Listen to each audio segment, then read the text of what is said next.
സാധാരണ പുട്ടാണെന്നുണ്ടെങ്കിൽ കറി ഇല്ലാതെ കഴിക്കാൻ കുറച്ച് ബുദ്ധിമുട്ടാണല്ലേ. പക്ഷെ ഈ ഒരു പുട്ടാണെന്നുണ്ടെങ്കിൽ കറിന്റെ ആവശ്യമേ ഇല്ല. അപ്പൊ ഇങ്ങനെ തന്നെ ഒരു ബൗൾ എടുത്തിട്ടുണ്ട്. അതിലേക്ക് നമ്മൾ ഒരു ഗ്ലാസ് അളവിൽ പുട്ടുപൊടി ഇട്ട് കൊടുക്കാം കേട്ടോ, നമ്മൾ നോർമൽ പുട്ടുപൊടി. ഇനി നമുക്ക് വേണ്ടത് അമൃതം പൊടിയാണ്. അത് ഞാൻ 2 ഗ്ലാസ് എടുത്തിട്ടുണ്ട്. അമൃതം പൊടി മാത്രം എടുത്തു കഴിഞ്ഞാൽ ചിലപ്പോൾ പുട്ടുണ്ടാക്കുന്ന സമയത്ത് പൊടിഞ്ഞു പോകാൻ ചാൻസ് ഉണ്ട്. അതുകൊണ്ടാണ് നമ്മൾ കുറച്ച് പുട്ടുപൊടി ചേർത്ത് കൊടുത്തത്. ഇനി നമ്മൾ നോർമൽ പുട്ടുണ്ടാക്കുന്ന പോലെയല്ല, കുറച്ചധികം വെള്ളം ഒഴിച്ചിട്ട് വേണം കേട്ടോ നമ്മൾ ഈ ഒരു പുട്ടുപൊടിക്കൊന്ന് നനച്ചെടുക്കാൻ വേണ്ടി. ഇതുപോലെ നമ്മളിങ്ങനെ കയ്യിൽ ഇങ്ങനെ പ്രസ് ചെയ്യുന്ന സമയത്ത് ഇങ്ങനെ ഒരു ബോൾ പോലെ വരികയാണെന്നുണ്ടെങ്കിൽ അത്ര നനവ് മതി. ഇതിലേക്ക് ഇതാ കുറച്ച് തേങ്ങ ചിരകിയത് ഇട്ട് കൊടുക്കുന്നുണ്ട് കേട്ടോ. നല്ല ടേസ്റ്റ് ആയിരിക്കും ഇതേപോലെ തേങ്ങ ഇട്ട് കൊടുത്തു കഴിഞ്ഞാൽ. എന്നിട്ട് ഇതാ നന്നായിട്ട് മിക്സ് ചെയ്ത് കൊടുക്കുക.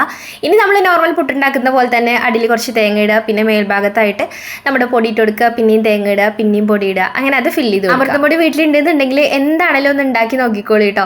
കാരണം പുട്ട് ഇഷ്ടമില്ലാത്ത ആൾക്കാർക്ക് വരെ ഇതെന്തായാലും ഇഷ്ടം. നനവിന്റെ കാര്യം മാത്രം ഒന്ന് ശ്രദ്ധിച്ചാൽ മതി കേട്ടോ. നനവ് കുറവാണെന്നുണ്ടെങ്കിൽ സംഭവം പൊടിഞ്ഞു പോകും. കാരണം അമൃതം പൊടി കുറച്ച് നൈസ് ആയിട്ടുള്ള പൊടിയല്ലേ, അതുകൊണ്ടാണ്. നമ്മുടെ പുട്ട് റെഡി ആയിട്ടുണ്ട് കേട്ടോ. ഞാനിത് ആദ്യം കറി ഇല്ലാതെ ഒന്ന് കഴിച്ചു നോക്കിയിട്ടുണ്ടായിരുന്നു. ചൂടോട് കൂടി ഇത് കഴിക്കാൻ നല്ല രസമാണ്. ഒരുപാട് മധുരമൊന്നും ഇല്ല കേട്ടോ. അതുകൊണ്ട് തന്നെ നമുക്ക് കറി വേണമെങ്കിൽ കറി ഒഴിച്ചിട്ടും കഴിക്കാൻ പറ്റും. അപ്പോഴും നല്ല ടേസ്റ്റ് തന്നെയാണ്. അപ്പം ഉണ്ടാക്കി നോക്കിയിട്ട് അഭിപ്രായം പറയാൻ മറക്കണ്ട. അപ്പോൾ ബൈ.